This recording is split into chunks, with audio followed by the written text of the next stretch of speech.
পাক রব্বুল আলামিন বলেন ওয়ালিকুল্লি উম্মাতিন আজাল, আমি প্রত্যেক জাতির জন্য প্রত্যেক সম্প্রদায়ের জন্য আমি আল্লাহ পাক রব্বুল আলামিন নির্দিষ্ট একটা মেয়াদ দিয়েছি, নির্দিষ্ট একটা সময় দিয়েছি। বান্দারে এই নির্দিষ্ট যে মেয়াদ কেন দিলাম, নির্দিষ্ট যে সময় কেন দিলাম, ফাইদা জাআ আজালুহুম, যখন ওই মেয়াদ কানা শেষ হয়ে যাবে, ওই ব্যক্তির ওই সম্প্রদায়ের যখন হায়াতের বাজেট শেষ হয়ে যাবে, লা ইস্তাখিরুনা সাআতান, ওই বান্দাটা, ওই সম্প্রদায়টা, ওই ব্যক্তিটা এক কদম পিছনও দিতে পারবে না। আমার আল্লাহ পাক রব্বুল আলামিন বলেন ওয়ালা ইস্তাকদিমুন, ওই ব্যক্তিটা সামনে এক কদম দিতে পারবে না। আল্লাহ বুঝিয়ে দিলেন বান্দারে, বান্দারে আমি যে একটা তোমাদেরকে হায়াতের বাজেট দিলাম, ওই হায়াতের বাজেট যেই দিন শেষ হয়ে যাবে, আজরাইল তোমাদের সামনে যখন উপস্থিত হয়ে যাবে, ওই কঠিন মুসিবতের সময় আপনি চাইলে পিছনেও একটা কদম দিতে পারবেন না, আপনি চাইলেও সামনেও একটা কদম দিতে পারবেন না। মুহূর্তের মধ্যে আপনার মৃত্যু হয়ে যাবে। জোরে বলুন সুবহানাল্লাহ। মুসলমান যখন মৃত্যুবরণ করে, ওই মৃত ব্যক্তির জন্য আমাদের করণীয় কি, বর্জনীয় কি? وقال الله تعالى في شان حبيبه آمرا ومخبرا إن الله وملائكته يصلون على النبي يا أيها الذين آمنوا صلوا عليه وسلموا تسليما اللهم صل على مولانا محمد وعلى آل سيدنا দিবানিশি মনরে আমার আর দিও না যন্ত্রণা, দনে যদি হইতাম দনি যাইতাম সোনার মদিনা। আল্লাহুম্মা সাল্লি আলা মাওলানা মুহাম্মদ ওয়া আলা আলি সাইয়্যিদিনা মাওলানা সালাতুন ইয়া রাসূলুল্লাহ আলাইকুম সালামুন ইয়া अजब रंग पर है बहार मदीना के सब जन्नती है निसारे मदीना बना आसमान मंजिले इब्ने मरियम बना आसमान जिले इब्ने मरियम गैलाम का था जिदारे मदीना सलातुन या रसूलल्लाह सलामुन या मोहम्मद का जलवा जलवा खुदा है, मोहम्मद का जलवा जलवा खुदा है, मोहम्मद का पर्दा है पर्दा खुदा है। सलातुन या रसूलल्लाह सलामुन या हबीबल्लाह আলাইকুম আল্লাহ আল্লাহ আল্লাহু লা ইলাহা জবান বলে আল্লাহ আল্লাহ আল্লাহু লা ইলাহা ইয়া রহমানু ইয়া আল্লাহ ইয়া রহিমু ইয়া আল্লাহ আল্লাহ আল্লাহ লা ইলাহা হো আল্লাহ আল্লাহ আল্লাহু লা ইলাহা ইয়া কুদ্দুস ইয়া আল্লাহ ইয়া সালামু ইয়া আল্লাহ আল্লাহ আল্লাহ আল্লাহু লা ইয়া গফফারু ইয়া আল্লাহ ইয়া কাহারু ইয়া আল্লাহ আল্লাহ আল্লাহ আল্লাহু লা ইলাহা লা ইলাহা ইল্লাল্লাহ মুহাম্মাদুর রাসূলুল্লাহ সাল্লাল্লাহু আলাইহি ওয়াসাল্লাম। আমরা সবাই মৃত্যুর বয়ান শুনি, মওতের বয়ান শ্রবণ করি। আমরা অনেকে জানি না একজন ব্যক্তি যখন মুসলমান যখন মৃত্যুবরণ করে ওই মৃত ব্যক্তির জন্য আমাদের করণীয় কি বর্জনীয় কি, কথা বলেন ঠিক কিনা? আপনি আমি আছি পরিবারের মধ্যে, হঠাৎ আমি মরে যেতে পারি, আমার মা মরে যেতে পারে, বাবা চলে যেতে পারে, ভাই চলে যেতে পারে, বোন চলে যেতে পারে, হঠাৎ যখন আমার দাদাও চলে যেতে পারে।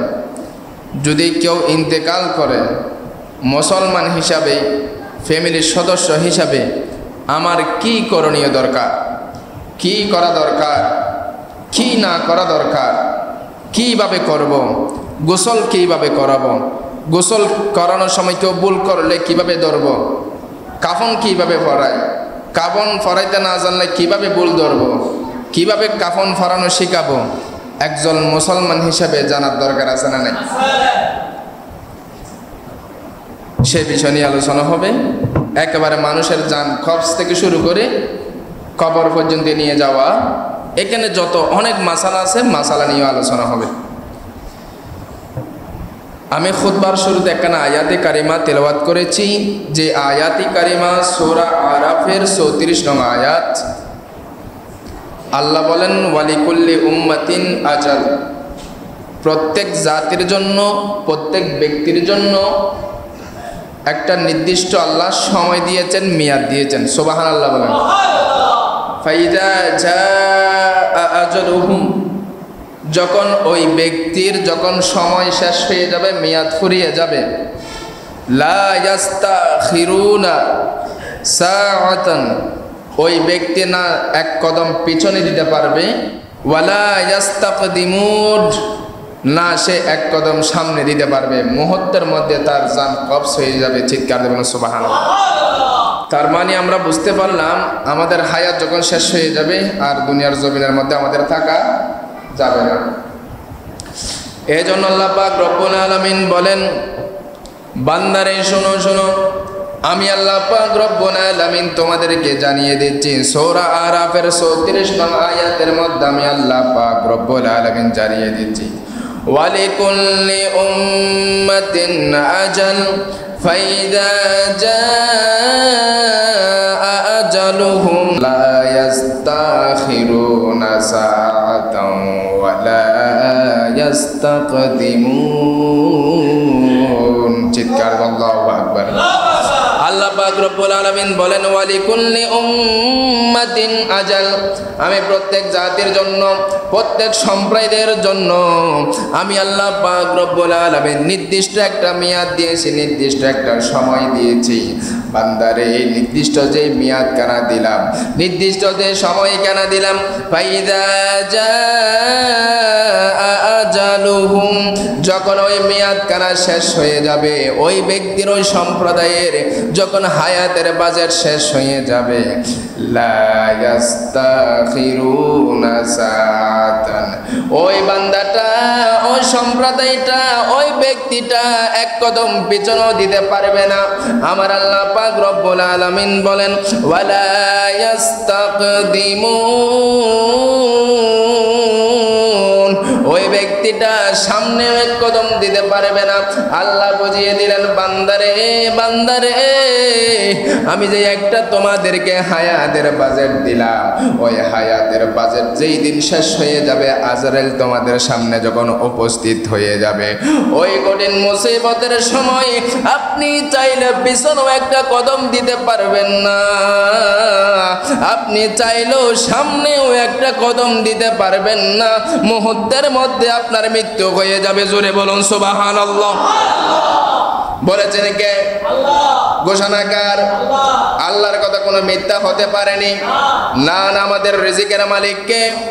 হায়াতের মালিক কে? মওতের মালিক কে? আল্লাহ পাক রব্বুল আলামিন বলেন বান্দারে তোমরা যখন, তোমাদের যখন হায়াত শেষ হয়ে যাবে, মৃত্যুবরণ করতে হবে, বান্দারে দুনিয়া নিয়ে পাগল হয়ে গিয়েছো। আজকে দেখো না, একজনের সম্পদ দিয়ে আরেকজন লুট করে খায়। নিজের বউয়ের নামে সম্পদ দিল, সম্পদ কেন আবার যখন সুযোগ পাইলে নিয়ে ফেললো, আবার কি করে স্বামীকে দান করে দিল, স্বামী থেকে আবার নিয়ে ফেললো, সন্তানকে দান করে দিল, সন্তানকে দিয়ে দিল, সন্তান আবার সন্তান থেকে সম্পদ নিয়ে নেয়। এইভাবে করে দুনিয়ার জমিনের মধ্যে আমরা মৃত্যুর ভয় করি না, সম্পদ নিয়ে বাহাদুরি করি, টাকা নিয়ে বাহাদুরি করি, ব্যবসা বাণিজ্য নিয়ে আমরা বাহাদুরি করি, আমরা মৃত্যুর চিন্তা করি না। আল্লাহ বলেন বান্দারে তোমরা যেখানে থাকো না কেন, মৃত্যু তোমাদেরকে পাগড়া করবে। আমার কথা নয়, নাইম হুজুরের কথা নয়, এই বাংলাদেশের জমিনের মধ্যে কোনো ব্যক্তির আলেম ওলামাদের কথা নয়। আল্লাহ পাক রব্বুল আলামিন পবিত্র কোরআনুল কারীমের সূরা নিসার ৭৮ নং আয়াতের মধ্যে জানিয়ে দিচ্ছেন, আইনামা তাকুনু ইউদরিকুমুল মাউতু ওয়ালাউ কুনতুম ফি বুরুজিম মুশাইয়াদা। চিৎকার করুন আল্লাহু আকবার। আইনামা তাকুনু ইউদরিকুমুল মাউতু ওয়ালাউ কুনতুম ফি বুরুজিম মুশাইয়াদা, তোমরা যেখানেই থাকো না কেন, যে জায়গার মধ্যে থাকো না কেন, মৃত্যু তোমাদেরকে ফাগড়া করবে, তোমাদের পিছনে দৌড়াইতে থাকবে। বান্দারে বান্দারে শোনো শোনো, ওয়ালাউ কুনতুম ফি বুরুজিম মুশাইয়াদা, যদি তুমি সুদৃঢ় দুর্গের মধ্যেও যদি অবস্থান করো, মৃত্যু তোমার কাছে গিয়ে পলায়ন করবে। বান্দারে কেউ থাকতে পারবে না দুনিয়ার জমিনের মধ্যে। কিসের বাহাদুরি, কিসের চিন্তারে বান্দা, এই কবরের মধ্যে কিভাবে যাইবা, মৃত্যুর জন্য প্রস্তুতি গ্রহণ করো। হায় রে, আজকে আমার সন্তানরা ফ্যামিলির মধ্যে কি খাবে, রিজিকের জন্য তালাশ করে, ব্যবসা করে, বাণিজ্য করি, কিন্তু আমি যে কবরের মধ্যে চলে যাব। আপনার মতো কত মানুষ আমাদের সমাজের মধ্যে চলাফেরা করেছেন, আজকে তারা নাই, তাদের নাম আছে, তাদের শরীরটা আছে কবরের ভিতরে। আপনিও আমি চলে যাব ওই অন্ধকার কবরের মধ্যে। আমাদের কি নিয়ে যাওয়া প্রয়োজন? অন্ধকার কবরের মধ্যে হাজার হাজার আমরা বছর সেইখানে আমরা থাকবো বরজকের জমিনের মধ্যে, কিন্তু আমরা দুনিয়ার জমিনের মধ্যে কোন আমলটা করলে কবরের মধ্যে শান্তি পাবো, সেইটা আপনার থেকে খুঁজে খুঁজে খুঁজে খুঁজে আপনার থেকে করা উচিত।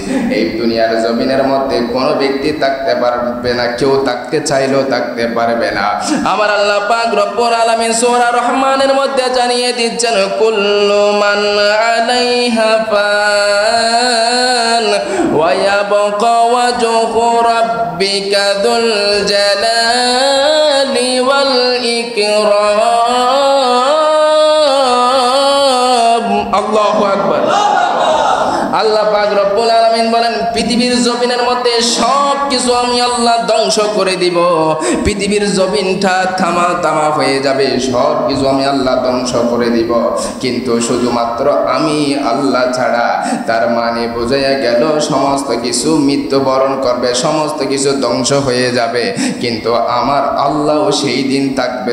এক জোরে বলুন সুবহানাল্লাহ, আর জোরে বলুন সুবহানাল্লাহ। তাহলে মৃত্যু হবে নিশ্চিত, আমাদের মৃত্যু হয়ে যাবে নিশ্চিত। হায়াত দিয়েছেন আমাদেরকে, ওই হায়াত কানা থেকে আমাদের আবার মৃত্যুবরণ করতে হবে। ও নাইম হুজুর মৃত্যু দিয়েছে, হায়াতও দিয়েছে। এই কাজগুলো আল্লাহর করার কারণ কি? দুনিয়ার জমিনের মধ্যে অল্প সময়টা আমাদেরকে দিয়েছেন, দুনিয়ার জমিনের মধ্যে শান্তিভাবে আল্লাহ আমাদেরকে সিরিয়াস দিয়ে না রেখে আবার বরজকের মধ্যে নিয়ে যাবে, বরজক থেকে হাসরে নিয়ে যাবে, হাসর থেকে বিচার কার্য করে জান্নাত জাহান্নামের মধ্যে আমাদেরকে দাখিল করবে। কিন্তু এগুলো করার কারণ কি? দুনিয়ার জমিনের মধ্যে অল্প সময়টা আল্লাহ কেন দিয়েছেন? আল্লাহ পাক রব্বুল আলামিন সূরা মুলুকের 2 আয়াতের মধ্যে আমার আল্লাহ বলে দিচ্ছেন, আল্লাযী খালাকাল মাউতা ওয়াল হায়াতা লিয়াবলুয়াকুম আইয়ুকুম আহসানু আমালা। বান্দারে, ও বান্দা, আমি তোমাদের মৃত্যু এবং হায়াত সৃষ্টি করেছি একমাত্র তোমাদেরকে পরীক্ষা করার জন্য। কার কর্মটা, কার কাজটা, কার আমলটা, কার নামাজটা আমি আল্লাহর কাছে সবচাইতে বেশি উত্তম। জোরে বলুন সুবহানাল্লাহ, আর জোরে বলুন সুবহানাল্লাহ। আল্লাহ বলেন আমি তোমাদেরকে হায়াত দিয়েছি, আমি আল্লাহ।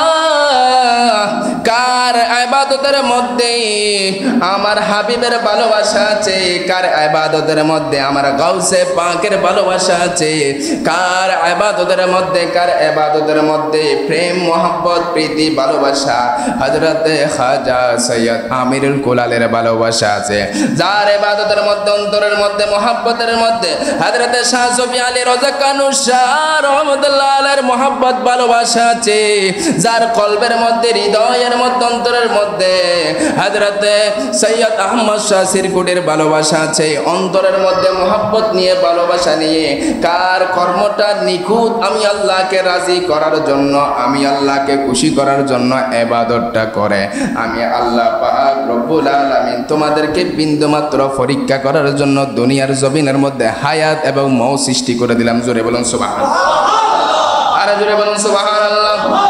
তাহলে আল্লাহ পাক রব্বুল আলামিনের যদি পরীক্ষা যদি পাস করতে চান, ইবাদত করতে হবে কাকে রাজি করার জন্য? ইবাদত করব কার? ইবাদত করব কার? ইবাদত কবুল করবেন কে? আর জোরে বলেন কে? আল্লাহ পাক রব্বুল আলামিন আমাদের ইবাদত যদি কবুল করে নেন, তাহলে আমাদের জন্য দুনিয়াও সফল, আখিরাতও সফল। দুনিয়ার জমিনের মধ্যে আমরা বেঁচে দিন থাকবো না। হযরত ওমর ইবনুল খাত্তাব আব্দুল্লাহ ইবনে ওমর রাদিয়াল্লাহু তাআলা আনহু বলেন, যে হাদিস কানা বুখারী শরীফের মধ্যে নোট করেছেন, মিশকাতুল মাসাবি শরীফের মধ্যে নোট করেছেন, হযরত আব্দুল্লাহ ইবনে ওমর রাদিয়াল্লাহু তাআলা আনহু বলেন, ইদা আমসাইতা ফালা তানতাজির আসবাহা। ও গো বান্দার, হে ও আল্লাহর বান্দা মুসলমান, শোনো শোনো, যখন তোমাদের সন্ধ্যা হবে, সন্ধ্যা বলে তোমরা সকালের জন্য অপেক্ষা করিও না, সকাল পর্যন্ত তুমি হায়াত পাবে সেই চিন্তা করিও না।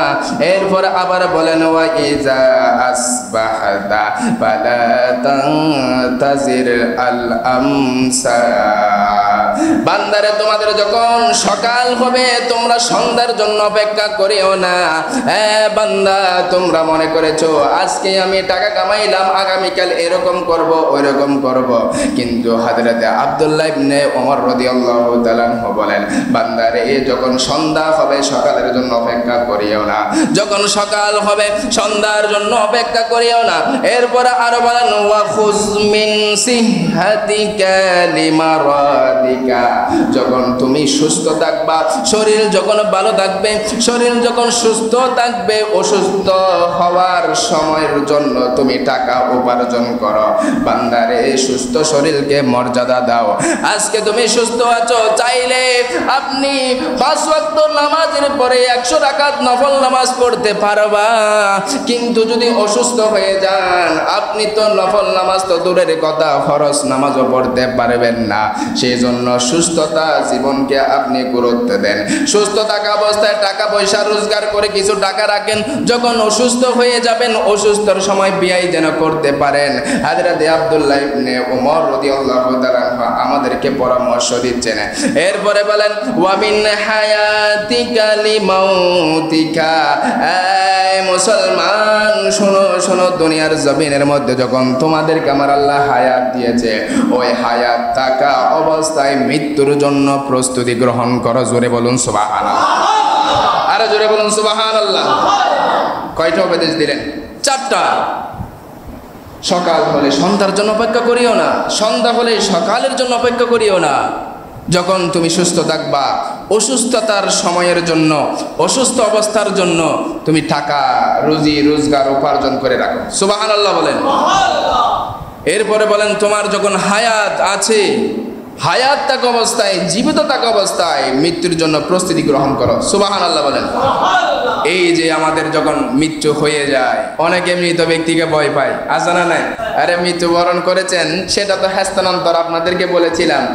এক জগৎ থেকে অন্য জগতে গিয়েছে, তার যে একটা হায়াত দিয়েছে, হায়াতটা পরিপূর্ণ হয়েছে, তাকে ভয় পাওয়ার কারণ কি? সেটা থেকে ভয় পেয়ে আপনি হয়তো নামাজে তাকওয়াবান হতে পারবেন, তাকে ভয় পেয়ে তার কাছে না গিয়ে তাকে না ধরে দূরে থাকবেন, এটা হতে পারে কখনো না। তাহলে যখন একজন ব্যক্তি যখন ইন্তেকাল করবে, সর্বপ্রথম আমাদের একটা জিনিস বলা দরকার, সেটা কি? ইন্না লিল্লাহি ওয়া ইন্না ইলাইহি রাজিউন। চিৎকার করুন সুবহানাল্লাহ।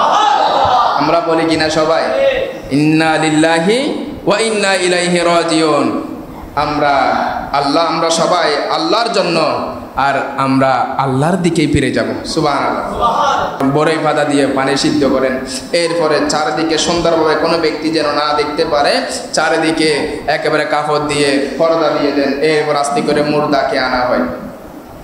মুর্দাকে যখন আনা হয়, চারিদিকে পর্দা দিবে। প্রথম নম্বরে যখন যিনি গোসল দিবেন, ওই যেই ব্যক্তি গোসল দিবে, ওই ব্যক্তিকে প্রথমে উজু করে আসতে হবে। জোরে বলুন সুবহানাল্লাহ। আমাদের সমাজের মধ্যে অনেক দেখা যায় ব্যক্তি, যেই মুর্দাকে গোসল দেওয়া হয়, ওই মুর্দা যিনি গোসল দেন সে উজু করে না। প্রথমে ভালোভাবে উজু করে নিতে হবে। কেউ যদি উজু না করে, আপনি পরামর্শ দিবেন ভাই আগে উজু করে আসেন, উজু করার জন্য বলবেন, উজু করে সেই প্রথমে আসবে। আসার পর ওই ব্যক্তির নাভি থেকে পা পর্যন্ত একটা কাপড় দিয়ে তার সতরগুলো ঢেকে দিবেন। জোরে বলুন সুবহানাল্লাহ। ঢেকে দেওয়ার পর ওই শরীরের মধ্যে একখানা কাপড় নিয়ে অথবা ডিলা কুলুক নিয়ে, 3টা ডিলা কুলুক নিয়ে সেইখানে তার গোপন স্থানের মধ্যে যেইখানে প্রস্রাব পায়খানা করা হয়, সেইখানে ডিলা দিয়ে 1বার 2বার 3বার দিয়ে ডিলা কুলুক করে নিতে হবে। ডিলা কুলুক করার পর এরপরে উজু করাইয়া দিতে হবে। উজু করাইয়া দিবেন, মুখমণ্ডল ধৌত করবেন। প্রথমে ডিলা কুলুক, তারপরে মুখমণ্ডল ধৌত করাইয়া দিবেন। দৌত করাইয়া দেওয়ার পর 2 হাতের কোণ পর্যন্ত দৌত করাইয়া দিবেন। এরপরে ফা দৌত করাই দিবেন, মাসেহ করা দিবেন।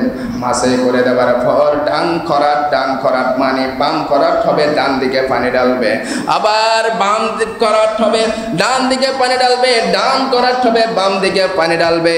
এই পানি ডালার পর আস্তে করে ওই মৃত ব্যক্তিকে, মুর্দাকে শোয়া থেকে আস্তে করে বসাবেন, হালান দিয়া বসাবেন। বসানোর পর আস্তে আস্তে পেটের মধ্যে ব্যথা যেন না পায়, আস্তে আস্তে পেটের মধ্যে আস্তে আস্তে সাপ দিবেন। সাপ দেওয়ার পর যদি কোনো ময়লা মল যদি বের হয়, সেগুলো আবার পরিষ্কার করে ফেলবে। এটার জন্য আর দ্বিতীয়বার উজু করাইতে হবে না। জোরে বলুন সুবহানাল্লাহ। আবার গোসল করাইতে হবে না, আবার আপনার থেকে উজু করাইতে হবে না। আমি 1 নম্বর বললাম, প্রথমে ডিলা কুলুক, দ্বিতীয় নম্বরে উজু করাবেন, মুখে মণ্ডল দৌত করাবেন, 2 হাত কোণ পর্যন্ত দৌত করাবেন, মাথা মাসে করবেন। কিন্তু আরেকটা জিনিস, নাকের মধ্যে কানের মধ্যে থোলা দিয়ে ডেকে দিতে হবে। যদি কোনো পানি না ঢোকে সেইখানে পানিও দেওয়া যাবে না, একটা ভিজা কাপড় দিয়ে সেইখানে একেবারে মুছে নিতে হবে। এরপরে পা দৌত করাবেন। এরপরে কি কাজ? ওই মুর্দাকে বাম করাত করে ডান দিকে পানি ডালবেন, ডান খরাট করে, ডান খরাট মানে হলো ডান দিকে হেলান দিয়ে ডান দিকে চিৎ করে আবার বাম দিকে পানি ডালবেন। এইভাবে করার পর আস্তে করে বসাবেন। বসানোর পর আস্তে করে পেটের মধ্যে চাপ দিলে মলমূত্র যদি বের হয় সেগুলো পরিষ্কার করে ফেলবেন। পরিষ্কার করার পর ওই যে গোসল করানোর সময় দাড়ির মধ্যে এবং মাথার মধ্যে যদি হালকা যদি আপনি সাবান দিতে চান, সুন্দর করে দরুদ শরীফ পরে পরে ওই সাবান দিয়ে দৌত করে নেবেন। জোরে বলুন সুবহানাল্লাহ। এগুলো জানার দরকার আছে না নাই? তাহলে সহজ না গোসল? একদম সহজ। তাহলে এটা ভয় পাওয়ার কারণ কি? যদি গোসল করান এই রকম, যদি যেভাবে বললাম একজন মুমিন বান্দা যদি গোসল করায় সেটার ফাজাইল কি একটু করে আমি হাদিস সহ বলবো, জানবেন। এরপরে আসুন ওই ব্যক্তিকে এরপরে গোসল করাবেন এবং যে যে কাজগুলো করবেন না, লম্বা হয়েছে, চুল লম্বা হয়েছে, কোনো কিছু কাটা যাবে না। কোনো কিছু কাটা যাবে? জানেন ওনার নখ অনেক লম্বা, কিন্তু আপনি নীল কাটার দিয়ে নখ কাটা যাবে? কোনো কিছু কাটাছেড়া করা যাবে না। ওনার অঙ্গ প্রত্যঙ্গ কোনো কিছুর মধ্যে আঘাত করা যাবে না। ওনার কোনো কিছু কাটা যাবে না। মুছ অনেক লম্বা হয়ে গিয়েছে, আপনি মুছ কাটতে পারবেন না, মুছ সেটে দিতে পারবেন না। আপনি একেবারে চিরুনি, মাথার মধ্যে দাড়ির মধ্যে চিরুনি এগুলো ইউজ করবেন না। এগুলো হচ্ছে ইসলামী শরীয়তের মাসালা। আল্লাহ আমাদেরকে বোঝার তৌফিক দান করুন। সকলে বলুন আমিন। আরো জোরে বলুন আমিন। তাহলে একদম মানুষকে কিভাবে মৃত ব্যক্তিকে গোসল করাইতে হয় আপনারা সহজভাবে জানলেন। আরো জোরে বলুন জানলেন? সহজ। প্রথমে উজু করে নেবেন, এরপরে বাকি যে কাজগুলো বললাম সেগুলো আপনারা সম্পাদন করে নেবেন। কিন্তু এই ব্যক্তিকে যত দ্রুত পারবেন তত দ্রুত গোসল করাই ফেলবেন। গোসল করাইয়া তারপরে সেইখানে ঘরের মধ্যে নিয়ে একটা পবিত্র জিনিস ওনার গায়ের উপর বিছাইয়া দিয়া তারপর তেলাওয়াত চলবে, কোরআনুল কারীম তেলাওয়াত চলবে। এবার আসুন আরেকটা বিষয়, যেখানে মৃত ব্যক্তির যখন গোসল করানোর পর ওনাকে নেওয়া হয়, নিয়ে অনেক ব্যক্তিরা কান্না করে। অনেক ব্যক্তিরা, আপনারা তো যেটা জানেন এগুলো তো সব ইসলামী শরীয়ত আছে, আগরবাতি জ্বালান, অনেক কিছু করেন। কিন্তু মৃত ব্যক্তির যিনি ইন্তেকাল করেছেন তার জন্য একেবারে কান্না করতে করতে বুক ছিঁড়ে যাবে না, কাপড় ছিঁড়ে যাবে না, এগুলো শরীয়তের মধ্যে সম্পূর্ণ কঠোরভাবে করে হারাম বলেছেন। এবং আমার নবী বলেছেন যে ব্যক্তি কোনো মুমিন বান্দা ইন্তেকাল করেছেন তার জন্য কান্না করেছেন, তার জন্য একেবারে বুক ফেটে ফেলেছেন, তার জন্য কাপড় ছিঁড়ে ফেলেছেন, ওই ব্যক্তি আমাদের দলভুক্ত নয়। কিন্তু কোনো আপনজন ইন্তেকাল করলে তো কান্না আসে, কান্নাটা ধরে রাখা যায় না। ওই কান্নার কথা বলে নাই। অনেকে কান্না করে করে মাথার দেওয়ালে বাড়ি খাওয়াই, মাটির মধ্যে লাফাতে থাকে, মাটির মধ্যে আছাড় খেতে থাকে, মাটির মধ্যে সে ওষুধ খেতে থাকে। অনেক ব্যক্তিরা নিজের কাপড় ছেড়ে ফেলে পাগল বেহুশের মধ্যে হয়ে যায়। বাইরে একটা কথা মনে রাখবেন, আপন যে সন্তানকে পৃথিবীর জন্য সবচেয়ে বেশি ভালোবাসেন ওই সন্তান হঠাৎ করে চলে গেলে বাবা মা পাগল হয়ে যায়। একটা কথা মনে রাখবেন, ওই সন্তান আপনার না, আল্লাহ আপনাকে আমানত দিয়েছেন, আল্লাহর পছন্দ হয়েছে, আল্লাহ নিয়ে গিয়েছেন। আপনি কখনো অধৈর্য হবেন না। মাথাকে আপনি হেফাজতে রাখবেন, আপনার অন্তরকে হেফাজতে রাখবেন। আল্লাহ পাক রব্বুল আলামিন আমাদেরকে হেফাজত করার তৌফিক দান করুন। সকলে বলুন আমিন। আরো জোরে বলুন আমিন। পুরুষকে পুরুষ লোক দ্বারা কি করবেন? গোসল করাবেন। কোনো ব্যক্তি যদি তার স্ত্রীও যদি স্বামীকে গোসল করাতে চায় পারবে না। তার স্ত্রী যদি স্বামীকে গোসল করাতে চায় পারবে না। স্বামী যদি স্ত্রীকে চায় গোসল করাতে পারবে না। মহিলাকে মহিলা দ্বারা, পুরুষকে পুরুষ দ্বারা। তাহলে এইগুলো আমরা মুসলমান হিসাবে শুধু হুজুররা নয়, যারা সমাজের মধ্যে যারা এগুলো গোসল দেয় নিয়মিত মুরব্বী কতগুলো আছে, শুধু তারা নয়, আমাদের প্রত্যেকেরই জানা একান্ত কর্তব্য। শুধু নিজে জানবো না, ফ্যামিলির আমার সন্তানকে, আমার ছেলেকে, আমার নাতিকে, সবাইকে আমরা সেটা কিস্সা বলে বলে জানিয়ে দিব। সুবহানাল্লাহ বলেন। আমাদের দাদা দাদিরা আমাদেরকে কিস্সা শোনাইতো, তারা বানায় কিস্সা শোনাইতো। কিন্তু এখনের মডেল যুগ, আপনারা আসলেন, এখন কিস্সা বলবেন, নাম বলবেন যে কিস্সা, কিন্তু কথা বলবেন কোরআন হাদিস। সুবহানাল্লাহ বলেন। আমরা ছাত্রদেরকে অনেক সময় পড়ানোর সময়, ছোট বাচ্চাদেরকে, তাদেরকে তো পড়ানোর একটা সিস্টেম আছে, কিন্তু তাদেরকে পড়াটা দেখাইতে হবে খেলার মতো। এমনভাবে মনোযোগ দিবেন খেলার মতো, কিন্তু আপনি পড়াচ্ছেন অনেক গভীর পড়া, সে বুঝবে না সেই পড়া পড়তেছে। সেই সময় আপনারা নাতি যারা আছে তাদেরকে গল্প বলবেন, কোরআনের আয়াত হাদিস এগুলোর অর্থ বিভিন্ন ওয়াকিয়া আল্লাহর ওলিগণের জীবনী এগুলো বলে বলে আপনি তাদেরকে শিক্ষা দিবেন, দেখবেন তারা অনেক কিছু শিখতে পারবে। সেখানে সেই কিসসা বলে সওয়াবও আছে। সুবহানাল্লাহ বলেন। এবার আসুন, সেগুলো তো বললাম যেগুলো যে কাজগুলো করা যাবে না। 1 নম্বরে মুখে আঘাত করা, কাপড় ছিঁড়া, উচ্চস্বরে বিলাপ করা। এরপর হচ্ছে দেহ বিকৃতি করা। এরপর হচ্ছে অশ্লীলভাবে দেহে খোলা রাখা, মানে কোনো মুর্দা ব্যক্তির দেহ খোলা রাখা যাবে না। কোনো দিকে যদি দেখাও দেয় সেটার সাথে সাথে কী করে দিতে হবে, কাপড় দিয়ে চাপিয়ে দিতে হবে। তারপরে অতিরিক্ত সময়ে দাফনে বিলম্ব করা, মানে দেরি করা যাবে না। আপনি যত সম্ভব তাড়াতাড়ি দাফন করার জন্য আপনারা চেষ্টা করবেন। আল্লাহ পাক রব্বুল আলামিন আমাদেরকে কবুল করেন, সবাই বলুন আমিন। এরপর আসুন, গোসলের কাজ শেষ। একজন মানুষ ইন্তেকাল করেছেন, ইন্তেকালের পর গোসল করাইলাম। গোসল থেকে আবার যাব জানাজার মাটি নিয়ে যাওয়ার জন্য কি পরাইতে হবে, কাফন পরাইতে হবে। কাফন পরাইতে হয় কিনা? পুরুষের জন্য কয় কাপড় বলেন তো, জোরে বলেন, কয় কাপড়? 3 বলেন, কয় কাপড়? সবাই মনে রাখেন, কয় কাপড়? 3 কাপড়। 1 নম্বর হলো কি, লেফাফা। 1 নম্বর কি? আরো জোরে বলেন, লেফাফা, যেটা সর্বপ্রথম কাঠের মধ্যে বিছাতে হয়। সর্বপ্রথম কাঠের মধ্যে বিছাবে বড়, সেটা মাথা এবং পা মাফ করে 1 হাত 1 হাত লম্বা থাকবে, সেটার নাম কি? লেফাফা। আরেকটার নাম হলো ইজার। ইজার এটা থাকবে মাথা থেকে পা পর্যন্ত, সেটা ওইটার উপর, যেটা প্রথমে লেফাফা বিছাই দিবে, তারপরে ইজার বিছাই দিবে, তারপরে থাকবে কামিজ, যেটা হলো গলা থেকে পা পর্যন্ত। এটা এই 3 কাপড় দিয়ে আমাদেরকে কাফন প্যাকেট করে কবরে নিয়ে যাওয়া হয়।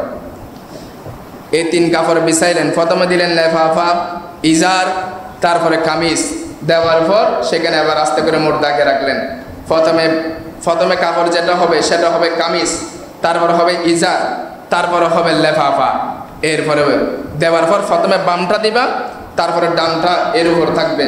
প্রথমে বাম কাপড়টা, তারপরে ডান কাপড়টা, এভাবে করে হবে। তারপরে মুখে একটা বান হবে, মাঝখানে একটা বান, শেষে একটা বান হবে। এগুলো তো অনেক আমার মুরব্বীরা জানেন, আমার যুবক ভাই যারা আছে তারা জানার জন্য কখনো চেষ্টা করে না। সেই জন্য গুরুত্বপূর্ণ সময় হলো জুমা, সেই জন্য জুমার মধ্যে সবার মনোযোগ থাকে অনেক বেশি, সেই জন্য জুমাতে এই বিষয়গুলো বলা। আল্লাহ পাক রব্বুল আলামিন আমাদেরকে কবুল করুন, সবাই বলুন আমিন। আরো জোরে বলুন আমিন। এরপরে মেয়েদের জন্য কয়খানা? আরো জোরে বলুন, কয়খানা? 5 খানা। 1 নম্বর ফিরহান, 2 নম্বর হলো ইজার, 3 নম্বর হলো ওড়না শেরবন্দ, 4 নম্বর হলো লেফাফা, তারপরে 5 নম্বর হলো সিনাবন। 1 নম্বরে থাকবে যে সিনাবন, প্রথমে বিছানো থাকবে, এর উপরে থাকবে লেফাফা, এরপরে থাকবে আপনার ইজার। ইজার মানে যেটা ওই মাথা থেকে পা পর্যন্ত। এরপরে থাকবে আপনার ফিরহান, এরপরে থাকবে সিনাবন। সিনাবন এটা আপনার এই যখন চুল যখন প্রথমে দিবে সিনাবন। সিনাবন এটা পুরো থাকার পর বিছিয়ে দেওয়ার পর তারপরে থাকবে লেফাফা। লেফাফা থাকার পর সেখানে থাকবে সিনাবন, তারপরে থাকবে আপনার এই ইজার, এরপরে থাকবে ফিরহান। তো সবগুলো দেওয়ার পর আপনার শেষে যে কাপড়টা দিবে সেটা হলো সিনাবন। এটা মাথা দিয়ে চুলগুলো বেঁধে কাপড়গুলো সিনার মধ্যে এনে দিবে, যেন বুকটা ভালো করে দেখা না যায়। তারপরে আস্তে আস্তে আস্তে আস্তে করে ওই সবগুলো বাঁধ দেবে। এই 5 কাপড় দিয়ে মহিলাদেরকে কাফন দেওয়া হয়। সুবহানাল্লাহ বলেন। এগুলো বিস্তারিত একটা একটা করে বলতে গেলে অনেক সময়, কিন্তু সেজন্য আমি সংক্ষেপে অনেকগুলো গোছাই বলতেছি আপনাদেরকে। আল্লাহ আমাদেরকে কবুল করুন, সবাই বলুন আমিন। এবার আসুন, এগুলো তো বোঝাইলাম, কাফন ভরাইলাম, গোসল করাইলাম, এবার কাঠের মধ্যে তুলবে না? কাঠের মধ্যে তোলার পর যখন অনেকে কান্না করে, অনেকে বিদায় নেয়, এগুলো করার পর আস্তে আস্তে করে নিয়ে যায়। যিনি গোসল করাবেন তার একটা লাভ আছে না? লাভ ছাড়া কি আমাদের বাঙালিরা কোনো কাজ করে? আর লাভ ছাড়া কি বান্দা কোনো কাজ করলে আল্লাহকে সওয়াব না দিয়ে থাকতে পারে? বলে না দিয়ে থাকতে পারে? যে ব্যক্তি গোসল করাবেন, যিনি কাফন পরাবেন, তাদের ফজিলত কি, তাদের ফায়দা কি জানার দরকার আছে না নাই? ক্বালা রাসূলুল্লাহ সাল্লাল্লাহু আলাইহি ওয়াসাল্লাম, রাসূল পাক সাল্লাল্লাহু আলাইহি ওয়াসাল্লাম নূরানি জবানে ইরশাদ করেন, মান গাসসালা মাইয়াতান সাতারাহুল্লাহু মিনাজ যুনুব। আর যে ব্যক্তি মৃত ব্যক্তিকে গোসল দিবে, যে ব্যক্তি মৃত ব্যক্তিকে কি দিবে? গোসল দিবে। গোসল দেবার সময় তার অঙ্গ প্রত্যঙ্গের মধ্যে অনেক কিছু দাগ থাকে না? অনেক কিছু সমস্যা থাকে না শরীরে, সেই তার দোষ কুটিগুলো কাউকে বলবে না। গোসল করাইলাম, যদি আমি বলি ও আই তোর গোসল করাই দিই আর বদ্দারা এটা দিই এত বড় টিম আর বা অন্য অন্য কোনো দোষ ইন্দে হাডা ইন্দে অপারেশন এই ধরনের কোনো দোষ ত্রুটি বলবে না। কোনো মোমেন বান্দা স্বভাবের নিয়মতে যখন অন্য মোমেন বান্দাকে গোসল দিবেন, তার শরীরের মধ্যে কোনো দোষ ত্রুটি দেখেছেন সেগুলো বলবে না। আল্লাহ বলেন, আমার নবী বলেন, সাতারাফুল্লাহু মিনাজ যুনুবি, ওই ব্যক্তির জীবনের গুনাহ মাফ করে দিবেন যিনি গোসল দিয়েছেন। জোরে বলুন সুবহানাল্লাহ, আরো জোরে বলুন সুবহানাল্লাহ। এরপর শুনুন, ওয়ামান কাফফানাহু কাসাহুল্লাহু মিন সুন্দুসিন ওয়া ইস্তাবরাকিন, আর যে ব্যক্তির মৃত ব্যক্তিকে কাপন পরাবে, যে ব্যক্তি মৃত ব্যক্তিকে কি পরাবে? কাপন পরাবে, ওই ব্যক্তিকে আল্লাহ পাক রব্বুল আলামিন জান্নাতি পোশাক পরাবেন কবরে গেলে। জোরে বলুন সুবহানাল্লাহ, আর জোরে বলুন সুবহানাল্লাহ। এরপরে আসুন, আমরা সমাজের মধ্যে যখন মানুষ ইন্তেকাল করে, অনেক ব্যক্তি নির্দিষ্ট আছে যারা সব সময় কোনো মুসলমান ভাই যখন ইন্তেকাল করে সাথে সাথে খবর খনন করার জন্য চলে যায়। আছে না নাই? আছে না নাই? কিন্তু খবর খনন করা কত বড় ফজিলতের কাজ। অনেক বারবার হাদিসে শরীফের মধ্যে এসেছেন, কবর যারা খনন করে, যারা কবর করে, তাদের শানে কি বলেছেন? মান খাফারা লাহু ফাআজান্নাহু আজারাল্লাহু লাহু মিনাল আজরি, যে ব্যক্তি কবর খনন করবে, কবর খনন করার পর ওই কবরের মধ্যে দাফন করবে, কা আজরিন মাসকানিন আসকানাহু ইলা ইয়াউমিল কিয়ামাতি, ওই ব্যক্তির জন্য আল্লাহ পাক রব্বুল আলামিন কিয়ামত পর্যন্ত শুধু নাজাত দিতে থাকবেন, ফেরেশতারা মাগফিরাত করতে থাকবেন। শুধু তা নয়, তার বসত বাড়ি তৈরি করলে যত পরিমাণ সওয়াব তাকে সওয়াব দান করবেন। শুধু এতটুকুর মধ্যে শেষ নয়, যে ব্যক্তি কোনো মুমিন ভাইয়ের জন্য কবর খনন করবে, আল্লাহ পাক রব্বুল আলামিন বলেন জান্নাতের মধ্যে তার জন্য একটা মহল তৈরি করবেন। চিৎকার দিয়ে বলেন সুবহানাল্লাহ। কোন মুমিন বান্দা ইন্তেকাল করেছেন, যখন সে তার মুমিন ভাইয়ের জন্য, মুমিন বান্দার জন্য যখন কবর খনন করতে যাবে, ওই কবর খনন করার পর যত কষ্ট করেছে, যত খনন করতেছে, যারা যারা সহযোগিতা করতেছে, প্রত্যেকের জন্য জান্নাতের মধ্যে একটা ঘর নির্মাণ করবেন কে? আল্লাহ। আরো জোরে বলেন কে? তাহলে আমরা বেশি বেশি মুমিন বান্দাকে গোসল দেওয়ার দরকার আছে না নাই? কাপন পরানোর দরকার আছে না নাই? এগুলো জানার দরকার আছে না নাই? কবর খনন করা, মানুষ যখন ইন্তেকাল করে কবর খনন করার দরকার আছে না নাই? আল্লাহ পাক রব্বুল আলামিন এই কাজগুলো আমাদেরকে করার তৌফিক দান করুন। সবাই বলুন আমিন, আরো জোরে বলুন আমিন। আরেকটা মাসালা আমি আপনাদেরকে বলি, ফালা গাসসালা মাইয়াতান ফালইয়াগতাসিল, যে ব্যক্তি মাইয়াতকে গোসল করাবে, ওই ব্যক্তি কি করবে? আবার গোসল করবে। নবী বলছেন, ওয়ামান হামালাহু ফালইয়াতাওয়াদ্দাউ, আর যে ব্যক্তি খাট লাশ বহন করবে, ওই বহন করার আগে সে ভালো করে উযু করে নেবে। সুবহানাল্লাহ বলেন। এগুলো করলে ময়িতের উপকার হয়, ফায়দা হয়। আল্লাহ পাক রব্বুল আলামিন আমাদেরকে কবুল করুন। সবাই বলুন আমিন। আজকে ফাতিহা ইয়াজদাহুম, বড় একটা এই ফাতিহা, যেটা আমাদের পীর হযরতে গাউসুল আজম আব্দুল কাদের জিলানী রাদিয়াল্লাহু তাআলা আনহুর ওয়াফাত দিবস। আজকে আপনারা প্রত্যেকেই আপনার বড় পীরের নামে আপনারা ফাতিহার আয়োজন করবেন। ফাতিহার আয়োজন করলে ফায়দা কি হবে? একটা ফায়দা আছে না নাই? আমাদের যিনি অলিকুলের সম্রাট, যিনি সমস্ত ওলিদের সরদার, ওনার নামে যদি ফাতিহা করেন, আল্লাহর ওলিগণের নামে যদি ফাতিহা করেন, এক নম্বরের মধ্যে রিজিকের মধ্যে বরকত হয়ে যাবে। ফাতিহা ইয়াজদাহুম 11 শরীফ করলে এক নম্বর রিজিকের মধ্যে কি হবে? বরকত হবে, রিজিকের মধ্যে ফরাগাত হয়ে যাবে। দ্বিতীয় নম্বর, দোয়া কবুল হবে এবং আপনার গুনাহ মাফ হয়ে যাবে। 3 নম্বরের মধ্যে আপনার ঘরের মধ্যে রহমত শান্তি নাজিল হবে। 4 নম্বরের মধ্যে গাউসে পাক রাদিয়াল্লাহু তাআলা আনহু আপনার জন্য দোয়া করবেন। শুধু দোয়া নয়, হাসরের কঠিন মুসিবতের সময় আপনার জন্য শাফাআত করবেন। যে বাদাম তলের জমিনের মধ্যে আমার নবীর উম্মত, আমার আশেক আমার নামে ফাতিহা দিয়েছেন, ফাতিহা ইয়াজদাহুম করেছেন, আমি গাউসে পাকের উপর ওই ব্যক্তির জন্য, ওই আশেকের জন্য সুপারিশ করা ওয়াজিব হয়ে গেল। চিৎকার দিবেন সুবহানাল্লাহ। আল্লাহ পাক রব্বুল আলামিন আমাদের সবাইকে ফাতিহা ইয়াজদাহুম পালন করার তৌফিক দান করুন। সবাই বলুন আমিন। ওয়া মা আলাইনা ইল্লাল বালাগ। আসসালামু আলাইকুম ওয়া রাহমাতুল্লাহি ওয়া বারাকাতুহু।